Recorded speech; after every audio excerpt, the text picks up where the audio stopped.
여러분 안녕하십니까. 전환길 선생 유튜브 한국사 강사인데요. 일타 강사라 해요. 최고의 강사라는 말이죠. 5일 만에 말이죠. 유튜브 구독자 수가 무려 20만 명이 들었습니다. 이번에 그 구독자 수가 원래는 57만 명대였습니다. 19일 정도. 그런데 24일 기준 78만 명을 기록했습니다. 20만 명이 폭증한 거죠. 왜 그렇게 된 겁니까? 부정선거론을 얘기했거든요. 근데 이 부정선거를 얘기했다 그래서 민주당에서 이 전환길 선생을 유튜브에 신고했습니다. 유튜브에 신고했다는 얘기 뭐예요? 유튜브 폭파시키게 만들려고, 유튜브 못하게 만들려고. 정말 나쁘죠. 그런데 이상하지 않습니까? 지금 전환길 선생이 얘기한 거는 선관위에 대해서 얘기한 거예요. 민주당에서는 민자도 꺼내지 않았거든요. 왜 근데 민주당에서 나서가지고 선관위를 대신해 가지고서 전환길 선생을 유튜브 구글에다가 신고하고 그리고 또 압박하는지 모르겠습니다. 아니 선관위가 압박을 한다면 모르겠어요. 그런데 그게 아니고 민주당이 나섰습니다. 그리고 유튜브 구글에다가 신고한다는 건 뭡니까 도대체? 아니 구글이 뭐 전 세계적인 기업인데 지들이 신고한다 그래서 눈 하나 깜짝하겠습니까?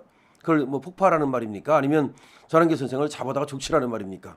자, 그래서 우리 젊은 사람들 중심으로 말이죠. 이게 이제 전환길 선생이 한국사 강사거든요. 그래서 일타 강사를 해서 가장 인기 있는 강사입니다.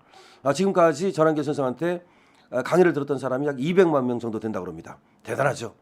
그래서 공무원으로 많이 제자들이 가 있습니다. 근데 그런 사람들을 비롯해 가지고 이제는 전환길 선생이 공무원 했던 사람뿐만 아니라 공무원 공부하는 사람뿐만 아니라 일반인들에게까지도 알려진 거예요. 그러다 보니까 전환길 선생을 응원하기 위해서 유튜브에 그냥 가입을 한 겁니다. 폭증한 거죠.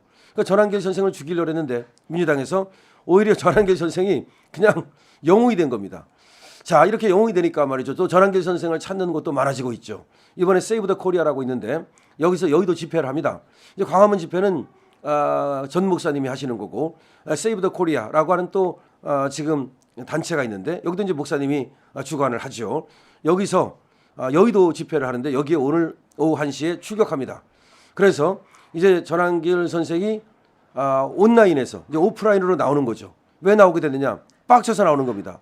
다시 말해서 전환길 선생이 얘기한 거는 너무나 당연하고도 너무나 중요한 문제를 제기한 거예요. 그러니까 뭐 강사라는 걸 떠나서 국민이면 누구나 할 수 있는 얘기거든요. 무슨 얘기를 한 거냐? 아니 부정선거론이 이렇게 확산되고 있지 않느냐? 그리고 많은 사람들이 여기에 대해서 의혹을 갖고 있지 않느냐? 그렇다면 선관위가 나서서 이 부정선거에 대해서 의혹을 밝혀줄 의무가 있다라고 얘기한 겁니다. 그리고 지금 많은 사람들이 하는 부정선거 얘기를 들어보니까 그게 전혀 근거 없는 얘기는 아니더라. 그 말을 한 거야. 할 수 있는 얘기죠. 왜냐하면 더군다나 이분은 역사 선생이란 말이에요. 그럼 역사라는 건 뭐예요?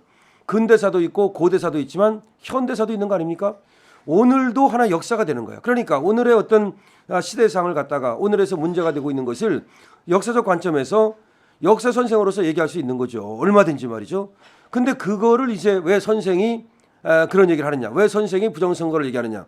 이런 식으로 이제 저 좌파들은 전환길 선생을 이제 몰고 있는 거죠. 그리고 좌파들 중에서는 전환길 선생한테 이제 강의를 들었다고 하면서도 나 당신한테 강의 들었는데 이제 당신을 손절하겠다. 당신 뭐냐? 이런 식으로 막 매도하는 족속이 나타난 거야. 그럼에도 불구하고 전환길 선생은 그럼 니들은 그렇게 생각해라. 나는 나의 어떤 사상, 나의 어떤 생각을 그대로 견지하겠다. 이런 입장을 견지한 거죠. 그러니까 일부는 말이죠. 전환길 선생의 제자라는 놈들 중에서 아니면 전환길 선생의 유튜브 독자들 중에서 빠져나가는 사람들이 있는 거죠. 하지만 더 많은 사람들이 지금 몰려들고 있는 거고 전환길 선생을 응원하고 있는 겁니다. 그럼 이런 현상이 왜 발생했는가? 이거를 볼 줄 알아야 돼요. 여러분 천조국 발행이라고 아시죠? 천조국 발행이가 미국 사람입니다. 천조국이라는 말은 어디서 나온 거냐면 미국은 1년에 국방비를 1,000조를 쓴대요. 그래서 1,000조를 쓰는 나라의 국민 그리고 발행인은 파란 눈을 가졌다. 그러니까 미국 국민이라는 뜻이죠. 미국 국민인 미국 시민인 천조국 발행이가 남편은 한국 사람이라 그래요. 우리나라에서 유튜브를 해요. 근데 우리나라로 하는 게 아니라 영어로 말을 하는데 그것이 이제 자막으로 또 번역이 되기도 합니다. 근데 우리나라 지금 정치에 대한 유튜브를 합니다. 정확히 말하면 영어로 말을 하는데 우리나라 정치에 대해서 말을 하죠. 자, 그런데 이 천조국 발행이도 지금 벌어지고 있는 이 탄핵 광풍, 다시 말하면 저 민주당의 저 어떤 내란성 행동 이거에 대해서 엄청나게 비판을 하거든요. 그러면서 부정선거라든지 이런 거에 대해서도 아주 뼈 때리는 그런 어떤 일침을 가하는 아주 멋진 그런 유튜브입니다. 그런데 천조국 발행에 이어서 이제 전환길이라고 하는 파워 유튜브가 그리고 과거의 정치권에 몸담지 않았던 새로운 신성이 나타난 거죠. 이게 중요한 이유는 뭐냐면요. 과거에 정치를 하던 사람 내지는 정치 유튜브 이런 사람들은 이미 그렇게 이제 알려진 사람들이고 그런 사람들은 의뢰 그러려니 하니까 그런데 전환길이라는 사람은 그렇게 정치적 발언을 하던 사람이 아닙니다. 특히 지금 이제 현실 정치에 대한 발언을 하던 사람이 아니고 그야말로 그냥 선생하던 사람이고 역사를 강의하던 사람이었는데 이 사람이 이제 분개해서 나왔다는 거죠. 다시 말하면 더 이상 참을 수 없다는 거죠. 이분이 더 이상 참을 수 없다는 건 뭐냐면은 지금 현대 한국 정치의 꼬라지입니다. 첫 번째 언론이 문제라고 말을 했습니다. 언론이 문제다. 이 언론이 지금 언론입니까? 이 좌파 언론들 이 팩트를 전달하는 것이 아니라 지들의 어떤 공작을 전달하고 거짓말을 갖다가 양산하고 가짜 뉴스를 갖다가 싣고 또 진실에 눈 감고 원래 언론이라는 것은 팩트를 전달하는 거예요. 그게 언론이에요. 그러니까 언론이 문제다. 특히 지금 좌파 언론들 언론이라고 말할 수 있습니까? 좌파 언론뿐이 아니라 조중동도 지금 얼마나 많은 문제가 있습니까? 오죽하면은 우리 자유 시민들이 조중동을 절뚝하겠습니까? 그렇게 애지중지하게 몇십 년 동안 보았던 그 신문을 끊는다는 얘기는 말이죠. 자기 친구를 끊는 것만큼이나 허전하고 아픈 일이에요. 그럼에도 불구하고 왜 절독을 하겠습니까? 언론이 문제다. 두 번째 무슨 말을 했습니까? 법원이 문제라는 겁니다. 법원이 신뢰를 상실했다는 겁니다. 물론 헌법재판소도 마찬가지입니다. 법원이 신뢰를 상실하면 어떻게 됩니까? 국민들이 정말 이제는 기댈 데가 없습니다. 지금 서부지방법원 사태가 어떻게 해서 일어나는 겁니까? 물론 그 사람들이 난입한 것은 잘못됐다 하더라도 지금 그분들이 느끼기에 법원이 너무나 불공정하고 불공평하다고 생각해서 그런 난입 사태가 벌어진 거 아닙니까? 그런 것들을 얘기하는 거죠. 법원이 문제다. 법원이 정말 국민들을 위해서 국가를 위해서 바로 판단을 하고 제대로 된 판결을 내야 되는데 이 진영에 따라서 진영 논리에 따른 판결을 한다든지 이거는 진짜 문제 아닙니까? 세 번째 선관위가 문제라고 얘기한 겁니다. 이건 너무나 정확한 지적입니다. 선관위가 법원하고 사실상 한통속이 돼가지고서 말이죠. 그냥 법 위에 군림하면서 1200명을 갖다가 부정채용을 했습니다. 이게 전환길 선생을 빡치게 만든 부분이에요. 전환길 선생은 뭐 하는 사람이야? 공무원 학원 하는 사람이야. 그러면 자기들을 제자를 가리켜가지고서 선관위에도 집어넣고 법원에도 집어넣고 그 좋은 어떤 직장에 보내고 싶겠죠. 근데 선관위 직원이 3000명이랍니다. 선관위 직원이 3000명인데 거기서 1200명이 부정채용됐다는 거야. 그럼 생각을 해보십시오. 그럼 부정채용 한 놈하고 부정채용 된 놈하고 합치면 1대1로 해도 2400명은 다 부정이라는 얘기야. 그러면 선관위에서 부정 아닌 놈을 찾아보기 어렵다는 얘기죠. 전환길 선생이 빡친 이유는 이거예요. 가장 빡친 이유가 뭐냐. 자기가 열심히 애들을 가르치면 애들이 공정하게 공무원도 될 수 있고 선관위 공무원도 될 수 있고 그래야 되는데 아무리 열심히 공부를 해도 선관위라는 곳은 백이 없으면 들어갈 수 없다는 것이 된 거 아닙니까?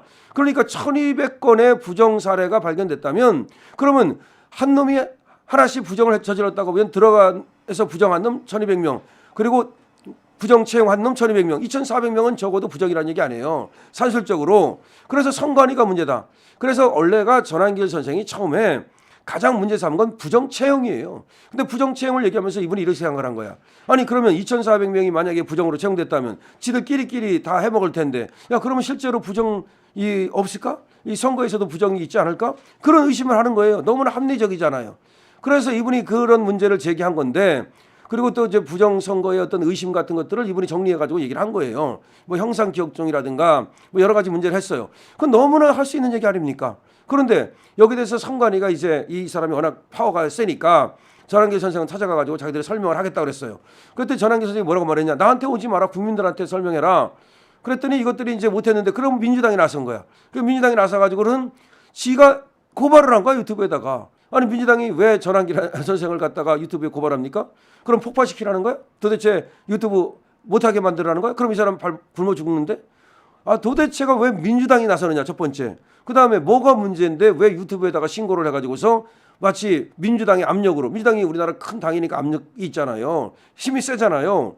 지금 민주당이 독재하는 거 보세요. 그럼 유튜브에다가 구글에다 뭐 압력을 가겠다는 거야? 그게 도대체 이게 상식적으로 되는 말입니까? 구글이 그런다고 눈 하나 깜짝도 안 하겠지만 어쨌든 그런 태도가 얼마나 문제됩니까? 그러니까 이제 전환길 선생이 더 이제 빡쳐가지고 그야말로 분개 탱찰한 거죠. 그야말로 독립운동하는 심정으로 세이브 더 코리아 오늘 1시에 말이죠. 여의도에서 집회가 있는데 여기에 오프라인이죠. 여기 집회에 전격 출격합니다. 그러면 천조국 발행에 이어서 이 전환길 선생 같은 사람들이 나오면 말이죠. 영향력이 굉장히 크거든요. 그리고 파급력이 크거든요. 또 새로운 신진 스타이기 때문에, 그다음에 신성이기 때문에 하여튼 전환길 선생 응원하고요. 오늘 세이브 더 코리아에서 1시부터 딱 나오면 그야말로 대한민국에 충격을 좀 가해주기를 부탁합니다. 렛츠 고 투게더.